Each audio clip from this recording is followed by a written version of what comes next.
First ever factory outlet Mukunda జ్యువెలరీలో Nakshi Mela December 13 నుంచి 21 వరకు అన్ని స్టోర్స్ లో నిరసన చేపట్టారు. కాంగ్రెస్ ప్రభుత్వం ఏదైతే హామీలు చేస్తానన్నదో ఆ హామీల పరంగా మీరు ఈ నిరసన చేయదలుచుకున్నారు? ఖచ్చితంగా. ఎందుకంటే 2 సంవత్సరాల క్రితం ఏదైతే ముఖ్యమంత్రిగా ప్రమాణ స్వీకారం చేసినప్పుడు ఈ ఏవైతే 6 గ్యారంటీలు ఇచ్చి సంవత్సర కాలం గడిచిన కల్లా విజయోత్సవ సభలు చేసిండు. దాని తర్వాత మొన్న కూడా ప్రతి జిల్లాలో తిరుక్కుంటూ సర్పంచ్ ఎన్నికల ముందు ఓట్లు ఏమని అడుక్కుంటూ విజయోత్సవ సభలు చేస్తున్నారు. నేను అంటున్నా ఈ 6 గ్యారంటీలలో మీరు ఎక్కడ అమలు చేసిరు? అందుకే మీరు విజయోత్సవ సభలు చేస్తే మేము కూడా దీనికి దండేసి మీ 6 గ్యారంటీలకి వర్ధంతి సభ చేస్తూ ఉన్నాం. మీరు ఖచ్చితంగా ఈ 6 గ్యారంటీలు అమలు చేసినట్టయితే రేవంత్ రెడ్డి గారు ఖచ్చితంగా క్షమాపణ కోరుకుంటాం. ఈ యొక్క ఫ్రేమ్ని నా ఇంట్లో పెట్టి పూజ మందిరంలో పెట్టుకుంటా. కానీ మీకు చేత కాదు, ఈ 6 గ్యారంటీలు మీరు అమలు చేయలేరన్న విషయాన్ని కూడా ఈరోజు ప్రజలందరూ కూడా గమనించారు. ముఖ్యంగా విద్యాశాఖకు వచ్చేటప్పటికి విద్యాశాఖ కూడా మీ దగ్గరనే ఉంది, కానీ ఇప్పటిదాకా కూడా విద్యాశాఖ మీద మీరు మంతనం చేయలేదు. రాహుల్ గాంధీ గారు మన మెస్సీ ఫుట్బాల్ ఆడడానికి వస్తే మీరు మీ ఫుట్బాల్ ఆడడానికి వస్తే ఆయన ఢిల్లీకి వెళ్ళి వస్తారు. కానీ రాహుల్ గాంధీ గారు అశోక్ నగర్ చౌరస్తాకి కానివ్వండి, ఉస్మానియా యూనివర్సిటీకి రావడానికి సమయం లేదా రాహుల్ గాంధీ గారిని? ఎందుకంటే ఈరోజు దేశంలో మీరు ప్రతిపక్ష నాయకులు, ఈ రాష్ట్రంలో మీరు అధికారంలో ఉన్నారు. మీరు ఏదైతే ఇచ్చి 2 లక్షల ఉద్యోగాలు ఇస్తామని చెప్పిపోయినారో మళ్ళీ అమలు ఏవి అంటే ఇప్పుడు దాదాపు 4 లక్షల ఉద్యోగాలకు నోటిఫికేషన్ రావాలా, మళ్ళీ అది ఎక్కడుందని కూడా మేము ప్రశ్నిస్తూ ఉన్నాం. ఈరోజు 2 ఏళ్లలో మార్పు ఏం చెందింది? తెలంగాణ తల్లి నుండి విగ్రహాన్ని వేరు చేయడం జరిగింది. అలాగే తెలంగాణ చేతిలో నుంచి బతుకమ్మను వేరు చేసినారు. ఇవాళ బతుకమ్మ చీర నుంచి బతుకమ్మను వేరు చేసినారు. అలాగే అన్నపూర్ణ క్యాంటీన్ అని దేవత పేరు పెడితే దానికి కూడా ఇంద్రమ్మ పేరు పెట్టరు. ఇవాళ తెలంగాణ అస్తిత్వం ఎక్కడ పోతుంది? మీరంతా వలస నాయకుల పేర్లు తెచ్చి ఈ తెలంగాణ రాష్ట్రానికి అంటబెడతా ఉన్నారు. విద్యార్థుల సమస్యలు ఎంతో ఉన్నాయి. మీరు విద్యాశాఖ మంత్రిగా కూడా ఉన్నారు. మళ్ళీ మీరు ఎంతసేపు చర్చ చేసిరు? ఇప్పటివరకు ఏం అమెండ్మెంట్ చేసిరు విద్యార్థులకు? ఇప్పటికీ 70 మంది గురుకుల విద్యాశాలలో పిల్లలకి ఫుడ్ పాయిజన్ అయ్యి ఇవాళ వాళ్ళు క్రిటికల్ కండిషన్లో ఉన్నారు. ఇప్పటికీ 79 మంది స్టూడెంట్స్ కూడా వీళ్ళ పరిస్థితి ఏంది? నీ మనవడేమో ఫుట్బాల్ ఆడడానికే నువ్వు మెస్సీని తోలుకొస్తావు, మళ్ళీ ఈ విద్యార్థుల కోసం ఎవరున్నారు? ఖచ్చితంగా ప్రధాన ప్రతిపక్షంగా బీఆర్ఎస్ కూడా పోరాడుతుంది, బీఆర్ఎస్ పార్టీ కూడా పోరాడుతూ ఉన్నది. ఎందుకంటే వీళ్ళు 6 గ్యారంటీలు అమలు చేయడం పక్కన పెడితే గతంలో 2 ఏళ్ల నుంచి 6 స్కామ్లకు తెరలేపారు. మూసీలో 1,50,000 కోట్లు కుల్లగొడదామనుకున్నారు, దాన్ని అడ్డుకుంది కేటీఆర్ గారే. అలాగే లగచర్ల ఘటన జరిగింది. నీ అల్లుడికి ఫార్మాసిటీ కంపెనీకి భూములపై చెప్తా అంటే ఆ గొంతును ఢిల్లీ దాకా వినిపించింది కేటీఆర్ గారు.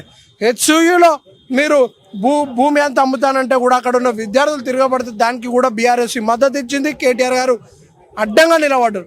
హైడ్రా తెచ్చిరు, దానికి కూడా కేటీఆర్ గారు ప్రతి ఒక్క నియోజకవర్గం తిరిగిరు. హైడ్రాకి ముందుగా కేటీఆర్ గారు వెళ్ళడం జరిగింది.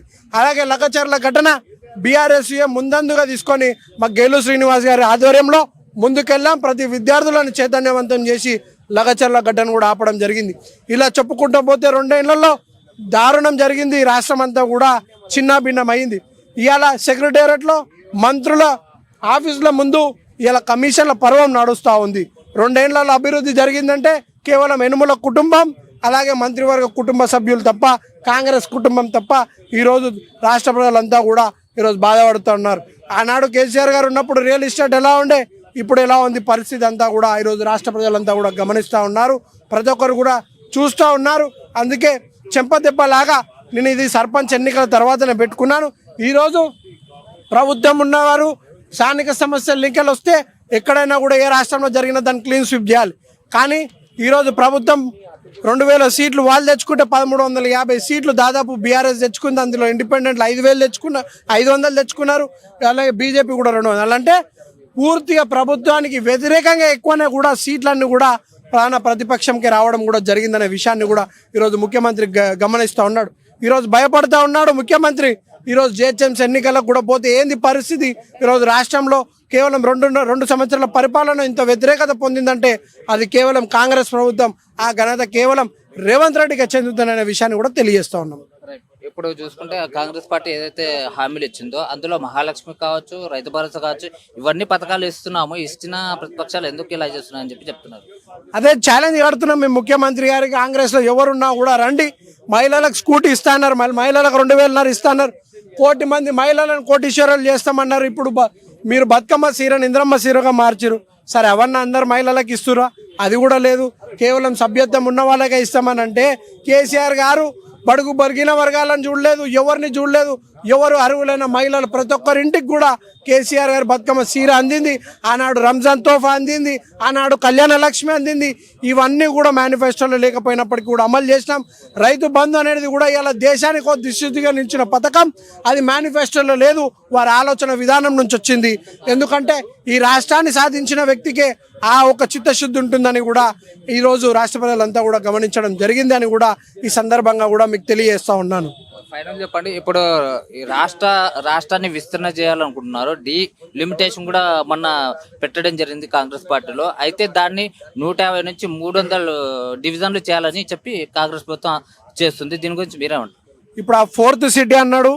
అలాగే ఇప్పుడు ఎక్కడైతే వీళ్ళు విస్తీర్ణ చేస్తారో అక్కడంతా కూడా రేవంత్ రెడ్డి సోదరులు భూములంతా కొనిపెట్టుకొని ఈ విస్తీర్ణ ప్రక్రియ చేసిరు. నిన్న మల్లారెడ్డి గారు అడిగారు జిహెచ్ఎంసీ ఆఫీస్లో మేయర్ గారిని, కోకాపేటలో 100 కోట్ల భూమి ఉంటే మళ్ళీ నా మేడ్చల్ నియోజకవర్గంలో ₹1 కోటి ఉంది, మళ్ళీ దానికి దీనికి పొంతన ఎక్కడుంది, మీరు తెచ్చి ఈరోజు జిహెచ్ఎంసీ లేచిరు, మళ్ళీ ప్రత్యేక నిధులు కూడా ప్రకటించాలి ఆ నియోజకవర్గాలకు కూడా డివిజన్లకు కొని కూడా మల్లారెడ్డి గారు అడిగారు. ఇది కేవలం మల్లారెడ్డి గారి ఒక్క నియోజకవర్గంలోనే కాదు, ప్రతి ఒక్క దగ్గర కూడా అదే ఉంది. ఇప్పుడు అంతా దాదాపు గతంలో చేసిన కార్పొరేటర్లు అంతా కూడా ఒకవైపు అభివృద్ధి చేస్తే వాళ్ళని తీసుకుపోయి ఇంకో వైపు వేయడం కూడా, బౌండరీలు అన్నీ కూడా వాళ్ళ సొంత లాభాలు, అలా కొంతమంది డిసైడెడ్ ఫ్యాక్టర్గా కొన్ని పార్టీలు ఉండడంతో ఏకపక్షంగా వాళ్ళు నిర్ణయం తీసుకోవడం జరిగింది. ఖచ్చితంగా దాన్ని కూడా ఈరోజు బీఆర్ఎస్ ప్రశ్నిస్తూ ఉంది, అడ్డుకుంటా ఉంది. గతంలో ఉన్న పాలసీలు చేయండి, కానీ ప్రజలకు గతంలో ఉన్న కార్పొరేటర్లకు ప్రజలకు చేరువ ఎవరు ఎక్కడైతే ఉన్నారో అక్కడగా చేసి కొత్తగా ఏమన్నా నిర్మాణం చేయాలనుకుంటే చేయవచ్చు. కానీ గతంలో ఉన్న దాంట్లను పోలిక లేకుండా చేస్తే కూడా ఈరోజు ఎవరు కూడా హర్షించే పరిస్థితి కూడా ఉండదని కూడా తెలియజేస్తాను.